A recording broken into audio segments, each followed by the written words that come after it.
علیہ وسلم صحابہ کرام سے خطاب فرما رہے تھے تو پچھلے ہفتے کچھ باتیں ہوئی تھی جس میں انسانی برابری، اتحاد اور اتفاق کی تلقین جو اللہ کے رسول صلی اللہ علیہ وسلم نے لوگوں سے کہا، عورتوں کے حقوق کے بارے میں بتایا، سود کی ممانعت فرمائی، امانت داری کی تاکید کی، اس کے بارے میں پچھلے ہفتے باتیں ہوئی۔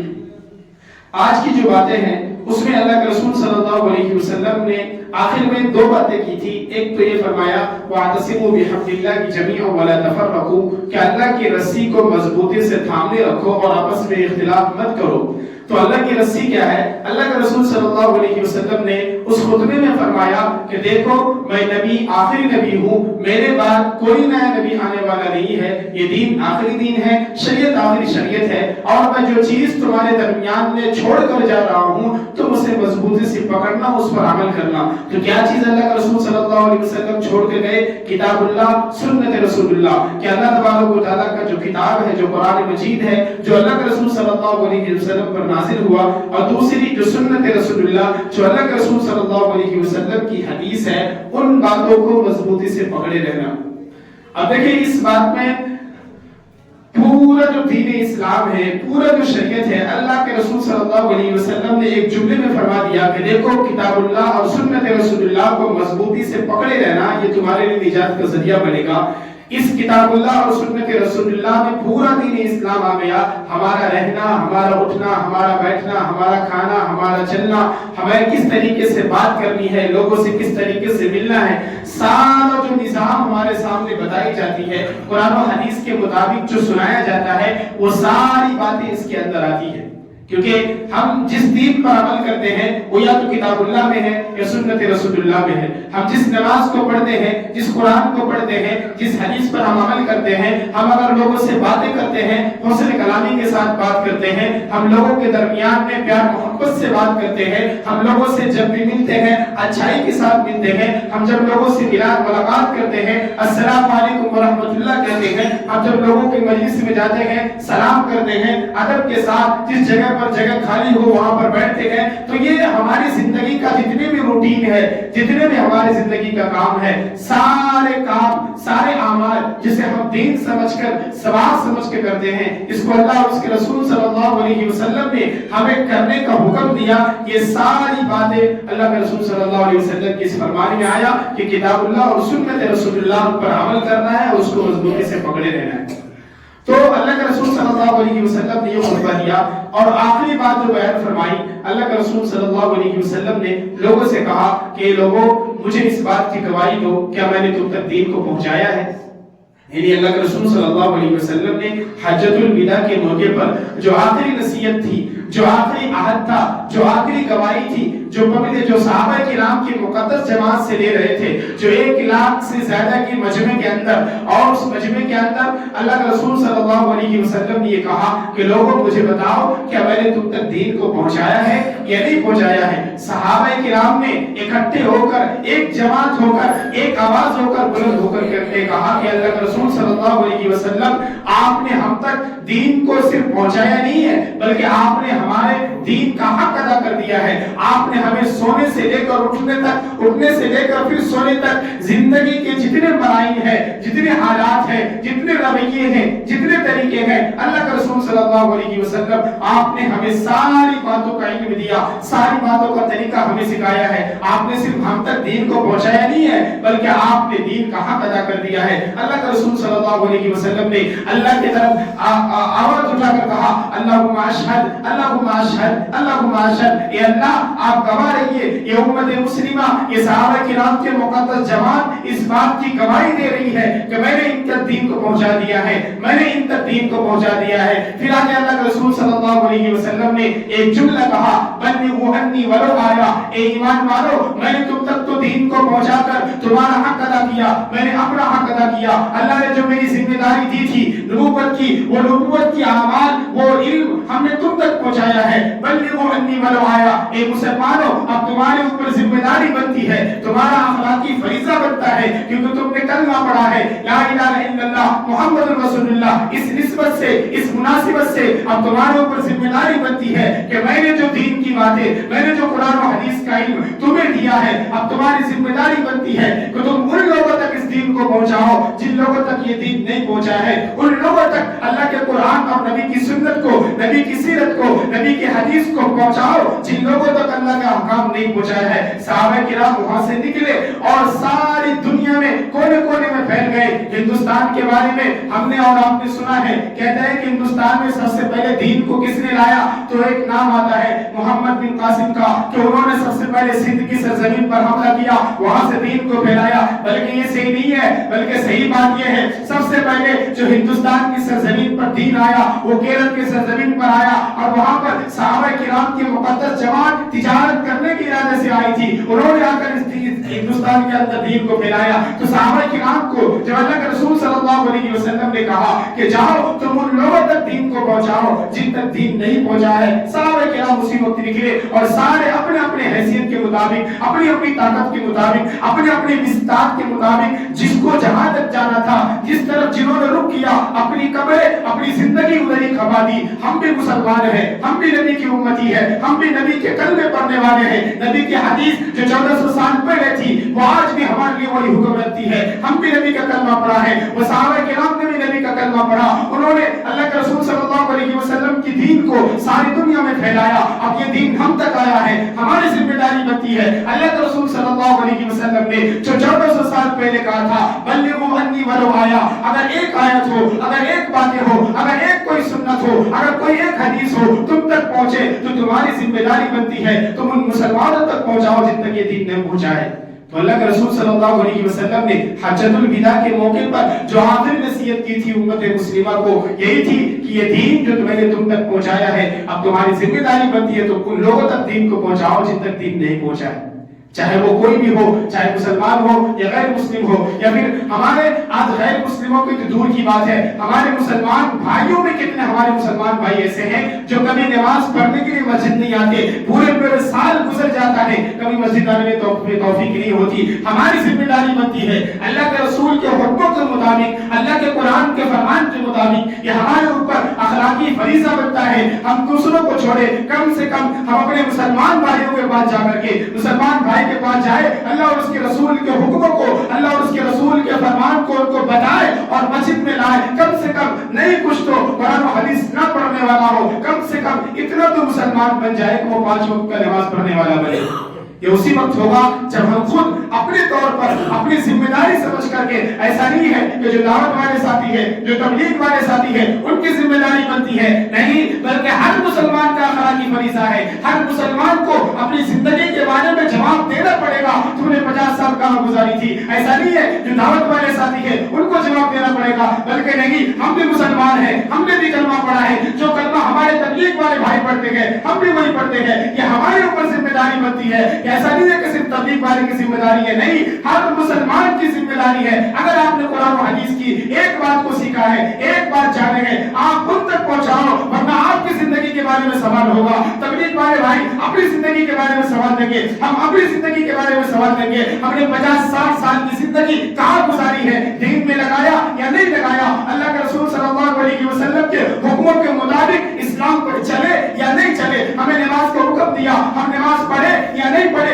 یہ ہماری زندگی کے بارے میں ہم سے سوال ہوگا۔ اس لیے اللہ کے رسول صلی اللہ علیہ وسلم کا فرمان جو 1400 سال پہلے صحابہ کرام کے لیے تھا آج ہمارے لیے ہے اور قیامت تک آنے والے مسلمانوں کے لیے رہے گا کہ اگر تمہارے پاس ایک آیت ایک بات میری پہنچے تو دوسروں تک پہنچاؤ، کیونکہ صحابہ کرام نے اس بات کو ہم تک پہنچانے کے لیے اپنی زندگی لگا دی۔ اپنے جس ایریا میں، جس ملک میں وہ گئے وہاں انہوں نے اپنی قبریں بنوا لی صرف اس نسبت پر کہ دین ہم تک پہنچ جائے۔ انڈونیشیا کی سرزمین کے بارے میں آتے وہاں کوئی مسلمان نہیں تھا، آج دیکھیں پورا دیش مسلم دیش ہے، لیکن وہاں پر سب سے پہلا جو اسلام پھیلانے والا تھا کہ روایتوں میں آتا ہے، تاریخ میں آتا ہے، صرف 2 صحابہ کرام مکہ کی سرزمین سے چل کر وہاں گئے اور وہاں پر جا کر انہوں نے اپنی دین کو پھیلایا، اپنے اخلاق کو لوگوں کے سامنے پیش کیا، تجارت کی، اور اس کے ذریعے سے اللہ نے آج پورے ملک کو مسلمان بنایا ہوا ہے۔ تو ہم بھی نبی کی امتی ہے، ہماری ذمہ داری بنتی ہے نبی کا جو آخری حج تھا، نبی کا جو آخری خطبہ تھا، جو لوگوں کے درمیان میں کیا اور کہا تھا، اللہ کے رسول صلی اللہ علیہ وسلم یہ بولے تھے صحابہ کرام سے کہ کہ دیکھو یہ میری زندگی کا ہو سکتا ہے آخری خطبہ ہو، آخری حج ہو، آخری ملاقات ہو، اس کے بعد پتہ نہیں میں تم سے ملوں یا نہ ملوں، اس لیے اب میں نے جو علم تم تک پہنچایا ہے اس دین کو تم ان لوگوں تک پہنچاؤ جس تک یہ دین نہیں پہنچا ہے۔ تو صحابہ کرام نے اپنی زندگی لگا دی اس چیز کو کرنے کے لیے۔ ہم بھی نبی کی امتی ہے، اب ہماری بھی ذمہ داری بنتی ہے کہ ہم اپنے انفرادی طور پر اکیلے تنہائی اگر ہم جماعت کے ساتھ نہیں جا سکتے تو تنہا جائے، اکیلے جائے، آپ قرآن و حدیث کی علم کو جانتے ہیں تو آپ مسلمان بھائیوں تک پہنچائیں جن تک یہ دین نہیں پہنچا ہے، جو نماز کے بارے میں سنتے تو ہیں، دیکھتے ہیں لیکن مانتے نہیں ہیں، آتے نہیں ہیں، ان کو لانے کی ذمہ داری ہمارے مسلمان کا اخلاقی فریضہ ہے۔ مولانا اشرف علی تھانوی رحمۃ اللہ علیہ کے بارے میں آتا ہے کہ انہوں نے ایک شخص کو بات کرتے ہوئے دیکھا کہ وہ کسی روم میں تھے، کسی کمرے میں تھے، انہوں نے باہر دیکھا تو دو شخص آپس میں باتیں کر رہا ہے، کہا کہ دیکھو فلاں شخص جو ہے فلاں شخص کو میں نماز کی دعوت دیتا تھا، بار بار گیا نہیں آیا، میں نے اس کو چھوڑ دیا۔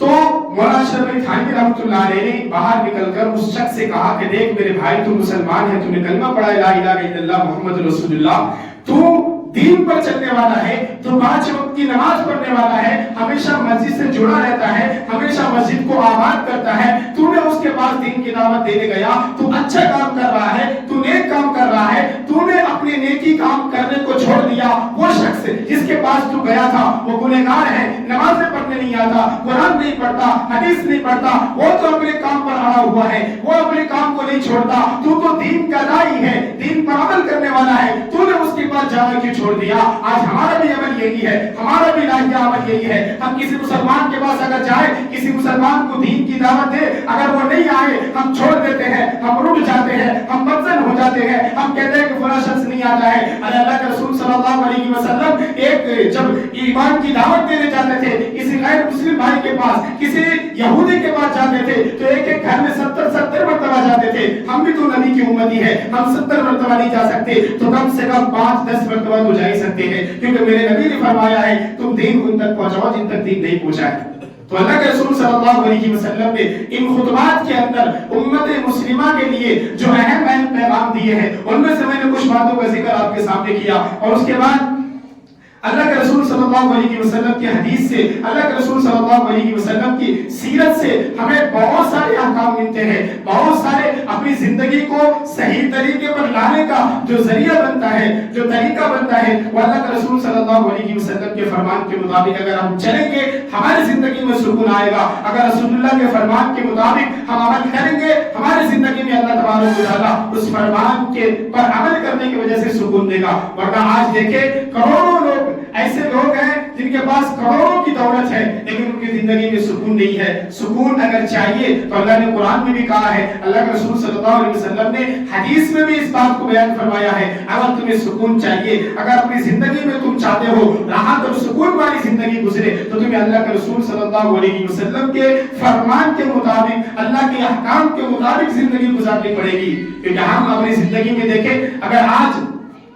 ہمیں اگر کوئی ہمارے مسلمان بھائیوں کے اندر اگر آج کوئی غریب ہے تو اپنی غربت میں زندگی گزارتا ہے، لیکن اگر کسی مسلمان بھائی کے پاس زیادہ دولت آ جائے، زیادہ اگر دولت آ جاتی ہے، زیادہ پیسے آ جاتے ہیں تو پھر وہ دین سے دور ہونا شروع ہو جاتے ہیں۔ دولت کو جمع کرنے میں، دولت کو رکھنے میں وہ اپنی پوری زندگی لگانے لگتا ہے۔ جو ٹائم، جو وقت اسے نمازوں کے لیے دینا تھا، وہ ٹائم، وہ وقت وہ دولت کمانے میں زندگی گزارتا ہے۔ آپ صحابہ کرام کی زندگی کو دیکھیں، آپ کو پتہ چلے گا، صحابہ کرام کی سیرت پڑھے آپ کو پتہ چلے گا، صحابہ کرام نے اللہ کے رسول صلی اللہ علیہ وسلم سے سیکھا تھا کہ اگر زندگی میں جینا ہے، اگر زندگی اس دنیا کو، کیونکہ دار الاسباب ہے، اس دنیا میں اللہ تبارک و تعالیٰ نے جو بھیجا ہے کہ ہمیں آخرت کی زندگی بنانے کے لیے بھیجا ہے، اس دنیا میں رہ کر کے، دنیا کما کر کے، جمع کر کے رکھنے کے لیے نہیں بھیجا ہے، کیونکہ ہم جب اس دنیا سے جاتے ہیں ہمارا جانا اس بات کا پیغام دیتا ہے، اے مسلمان جب تو آیا تھا خالی ہاتھ آیا تھا، جب تو جا رہا ہے خالی ہاتھ جا رہا ہے۔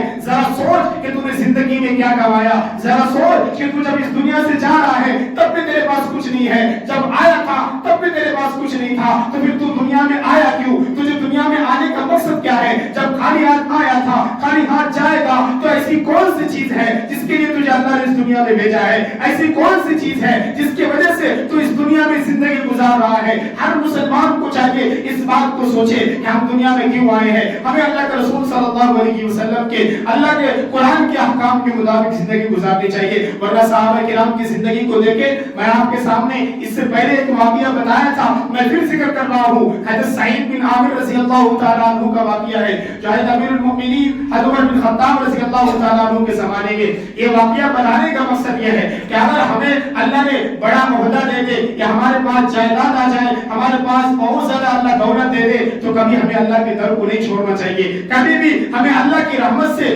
اللہ کی جو ہمیں ہمارے اوپر انعام ہے اس سے دور نہیں بھاگنی چاہیے. ورنہ اللہ نے قرآن میں فرمایا ہے لئن شکرتم لازیدنکم ولئن کفرتم ان عذابی لشدید, کہ اللہ نے فرمایا اگر تم میری نعمتوں کی شکریہ کرو گے, شکر گزاری کرو گے, ہم تمہیں اور زیادہ مزید نعمتیں دیں گے, اور زیادہ دولت بڑھائیں گے. لیکن یاد رکھو وَإِن كَفَرْتُمْ إِنَّ عَذَابِي لَشَدِيدٌ, اگر تم نے ہماری نعمتوں کی ناشکری کی تو یاد رکھنا اللہ کہہ رہے ہیں کہ میرا عذاب بڑا سخت ہے. تو ہمیں اللہ نے اگر دنیا میں دولت دیا ہے, اگر اللہ نے ہمیں دنیا میں مالدار بنایا ہے, صاحب دولت بنایا ہے, اللہ نے ہمارے معاشرے میں ایک اچھا لیبل رکھا ہے, تو ہمیں یہ نہیں بھولنا چاہیے ہم دنیا میں کیوں آئے ہیں. حضرت سعید بن عامر رضی اللہ تعالیٰ عنہ, ان کے بارے میں آتا ہے کہ ان کو حضرت فاروق رضی اللہ تعالیٰ عنہ نے ملک شام کا گورنر بنا کر بھیجا, گورنر بنا کر بھیجا, جسے چیف منسٹر کہتے ہیں, وہ بنا کر کے بھیجا اور وہاں زندگی گزارتے تھے. جب ملک شام سے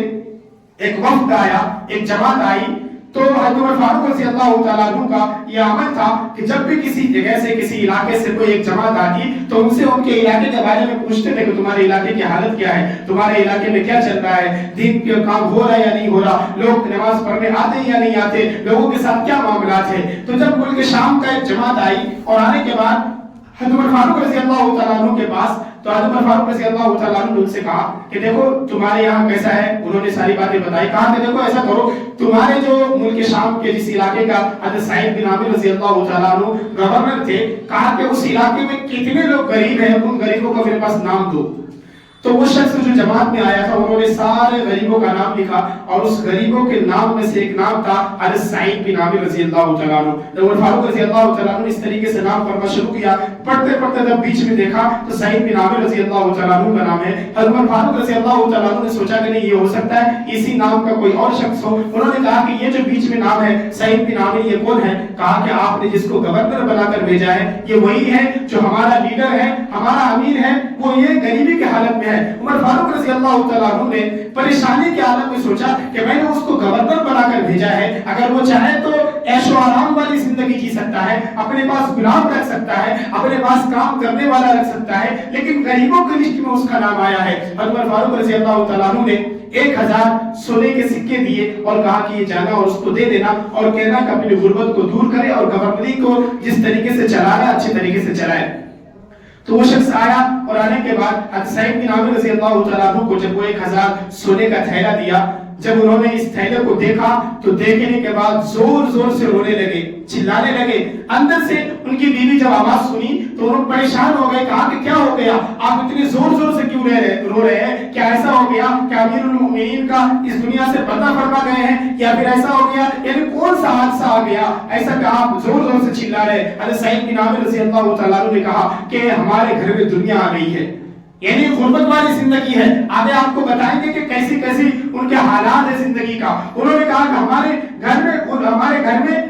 دنیا آ گئی ہے. بیوی جو تھی صحابیہ تھی وہ پریشان ہو گئی. انہوں نے سوچا کہ ہو سکتا ہے کوئی اور دنیاوی کام ہو, کسی اور کے بارے میں سوچا. کہا کہ ایسا کیا کرنا اس کے بارے میں. کہا کہ دنیا آ گئی اس کو واپس بھیج دو. کہا کہ ٹھیک ہے میں واپس بھیجوں گا لیکن تمہاری مدد چاہیے. ان کو بتایا کہ 1000 سونے کے سکے حضرت امیر المؤمنین عمر فاروق رضی اللہ تعالیٰ عنہ نے ہمارے پاس بھیجا ہے. کہا کہ ایسا کرو, چھوٹے چھوٹے تھیلے بنا کر انہوں نے سارے غریبوں میں تقسیم کر دیا. اس کے بعد کچھ دنوں کے بعد عمر فاروق رضی اللہ تعالیٰ عنہ اس علاقے میں آئے جائزہ لینے کے لیے, دیکھنے کے لیے کیسے حالات ہیں. جب وہاں آئے عمر فاروق رضی اللہ تعالیٰ عنہ نے اس علاقے کے لوگوں سے پوچھا کہ تمہارا جو گورنر ہے وہ تمہارے ساتھ کیسا رہتا ہے. تو اس علاقے کے لوگوں نے, کہیں پر ہوتا ہے کچھ شکایت کرنے والے, تو اس علاقے کو کچھ لوگوں نے شکایت کیا اور 2-3 شکایتوں کا ذکر کیا. انہوں نے کہا کہ دیکھیں جو ہمارا گورنر ہے وہ دن میں یعنی صبح سورج چڑھنے کے بعد نکلتا ہے، صبح سویرے نہیں نکلتا، یعنی 9-10 بجے اپنے گھر سے نکلتا ہے، اس سے پہلے نہیں نکلتا ہے۔ یہ شکایت کیا تو حضرت عمر فاروق رضی اللہ تعالیٰ عنہ نے ان کو بلایا اور کہا کہ سعید تمہارے بارے میں لوگ تمہارے بارے میں شکایت کر رہے ہیں کہ تم جو حکومت چلا رہے ہو اس میں یہ غلطی ہے، یہ غلطی ہے۔ حضرت سعید بن عامر رضی اللہ تعالیٰ عنہ رونے لگے اور کہا کہ امیر المومنین میں اس بات کو آج تک کسی کو بھی نہیں بتایا تھا، میرے اندر کی جو راز ہے، جو راز کی بات ہے میں نے آج کسی کو نہیں بتایا، لیکن آج میرے اوپر الزام لگا ہے، آج مجھے الزام اپنا دور کرنے کے لیے بتانا پڑ رہا ہے۔ کہا کہ میرے گھر میں میری بیوی بیمار ہے، بیمار رہتی ہے، صبح اٹھ کر میں ہی روٹی بناتا ہوں، میں ہی آٹا گوندھتا ہوں، میں کھانے بنانے کے بعد اپنی ہاتھوں سے اپنی بیوی کو کھلاتا ہوں، اور اس کے بعد میں جب گھر سے نکلتا ہوں تو 8 یا 9 بج جاتے ہیں۔ تو ایسے امیر المؤمنین ہونے کے باوجود بھی اگر آپ چاہتے تو اپنے پاس غلام رکھ سکتے تھے، لیکن انہوں نے دنیا والوں کو ایک پیغام دیا کہ رسول اللہ صلی اللہ علیہ وسلم نے فرمایا کہ دنیا مزرعۃ الآخرہ، یہ دنیا جو ہے آخرت کی کھیتی ہے، یہ دنیا جو ہے مسافر خانہ ہے، انسان کو مسافر خانے میں مسافر کی طرح رہنا چاہیے، ہمیشہ کی زندگی بنا کر نہیں رہنا چاہیے۔ دوسری جو شکایت ان لوگوں نے کیا، انہوں نے کہا کہ مہینے میں ایک دن ایسا آتا ہے یا اپنے گھر سے بالکل نہیں نکلتے۔ تو حضرت سعید رضی اللہ تعالیٰ عنہ سے پوچھا یہ کیا معاملہ ہے؟ انہوں نے کہا کہ دیکھیں امیر المومنین میرے پاس صرف ایک جوڑا کپڑا ہے، میں اسی کو کبھی کبھی ایسا ہوتا ہے میں اسی کو دھوتا ہوں، دھونے کے بعد اس کو سکھاتا ہوں، تو سکھانے کے بدلے میں میرے پورے دن نکل جاتا ہے، میں واپس گھر سے نہیں نکل پاتا۔ تو امیر المومنین ہے اور ان کی زندگی کا یہ حال ہے۔ تیسرا جو لوگوں نے الزام لگایا، کہا کہ رات میں کسی سے ملاقات نہیں کرتا، رات میں اگر کوئی شخص جائے ان سے ملنے کو نہیں ملتا۔ حضرت امیر المومنین حضرت عمر فاروق رضی اللہ تعالیٰ عنہ نے پوچھا کہ یہ کیا معاملہ ہے، یہ کہہ رہے کہ تم رات میں کسی سے ملاقات نہیں کرتے۔ انہوں نے کہا کہ میں نے اپنی زندگی کو بانٹ رکھا ہے، دن کا جو دن کا حصہ ہے میں نے اسے لوگوں کو خدمت کے لیے لگایا ہے، اور جو رات کا حصہ ہے میں اللہ کے سامنے اپنی عبادت میں گزارتا ہوں۔ ہم بھی تو مسلمان ہیں، ہم بھی تو نبی کا کلمہ پڑھنے والا ہے۔ ذرا سوچ کر دیکھیں، وہ تو صحابہ کرام اپنے ایک علاقے کے گورنر تھے، اگر وہ چاہتے تو عیش و آرام والی زندگی جی سکتے تھے، لیکن انہوں نے سنا تھا اللہ کے رسول صلی اللہ علیہ وسلم نے فرمایا کہ جو غریب ہوگا وہ بغیر حساب کتاب جنت میں جائے گا، مالداروں سے 500 سال پہلے جنت میں جائے گا۔ اسی لیے انہوں نے اپنی زندگی میں کبھی امیری کو آنے نہیں دیا، اپنی زندگی میں ہمیشہ غربت والی زندگی گزار کر گئے۔ ہمیں بھی چاہیے، ہم تو 5 وقت کی جو فرض نمازیں ہیں وہ اس نماز کو پڑھنے میں ہمیں دقت ہوتی ہے، ہمیں اور آپ کو چاہیے صحابہ کرام کی زندگی ہمارے لیے نمونہ ہے۔ ایک آخری بات جو انہوں نے اعتراض کیا، کہا کہ ایک آخری اور ہے کہ جب مجلس میں ہوتے ہیں کبھی کبھی ایسا ہوتا ہے کہ بے ہوش ہو کر گر جاتے ہیں۔ اس بات کے بارے میں پوچھا تو حضرت سعید بن عامر رضی اللہ تعالیٰ عنہ نے کہا کہ یہ بات بھی میں نے آج تک کسی کو نہیں بتایا، لیکن اے امیر المومنین آج آپ کے سامنے بیان کر رہا ہوں۔ کہا کہ ایک وقت تھا جب میں مسلمان نہیں تھا، جب میں غیر تھا، میں کافر کفر کی حالت میں تھا، اس وقت ایک صحابی حضرت خبیب رضی اللہ تعالیٰ عنہ کے بارے میں ہم اور آپ جانتے ہیں ان کے ساتھ کفار نے کیا کیا۔ وہ کہہ رہے کہ وہ میرے سامنے، میں اس ٹائم کافر تھا، میرے سامنے حضرت خبیب رضی اللہ تعالیٰ عنہ کو پکڑ کر لایا گیا اور اس کے ہاتھ کاٹے گئے، اس کے پیر کاٹے گئے، اس کو مسلا کیا گیا، اور میرے اندر اتنی طاقت نہیں تھی، اتنی ہمت نہیں تھی، میں اس کے سامنے نہیں کچھ کہہ پایا، میں روک نہیں پایا۔ مجھے اس بات کا ڈر ہوتا ہے کہ کل قیامت کے دن اگر اللہ سوال کر لے گا کہ ایک نبی کا ایک جانثار صحابی کو مارا جا رہا تھا، ان کو شہید کیا جا رہا تھا، اس وقت تم کیوں نہیں کچھ کیے؟ تو اس بات کو سوچ کر کے میرے بدن پہ کب کب آ جاتی ہے، میں بے ہوش ہو جاتا ہوں، میں ڈرتا ہوں کہ اللہ کے سامنے جاؤں گا تو اللہ کا کیا سوال کرے گا، اللہ مجھ سے سوال کرے گا تو میں کیا جواب دوں گا۔ حالانکہ اللہ کے رسول صلی اللہ علیہ وسلم کا فرمان ہے اگر کوئی نان مسلم ہے، اگر وہ مسلمان ہوتا ہے تو ایمان لانے سے پہلے کے جتنے بھی اعمال ہیں اللہ اس کے سارے گناہوں کو معاف کر دیتا ہے، وہ آپ نئے سرے سے اس کے اعمال شروع ہوتا ہے۔ لیکن صحابی رسول کی زندگی کا اتنا ڈر ہے، صرف انہوں نے اپنی آنکھوں سے دیکھا، ایمان کی حالت میں نہیں تھا، غیر مسلم کے یعنی کفر کی حالت میں تھے، اس وقت انہوں نے ان حالات کو دیکھ کر آج ایمان لانے کے بعد بھی کبھی کبھی بے ہوش ہو کر گر جاتے ہیں۔ ہمیں اور آپ کو چاہیے ہم اپنی زندگی میں اللہ کے رسول صلی اللہ علیہ وسلم کی سیرت کو لائیں، اپنی زندگی میں اللہ کے رسول صلی اللہ علیہ وسلم کے فرمان اور سیرت کو اور سنت کو اپنانے کی کوشش کریں۔ دعا کریں اللہ تبارک و تعالی مجھے اور آپ کو خیر سنت سے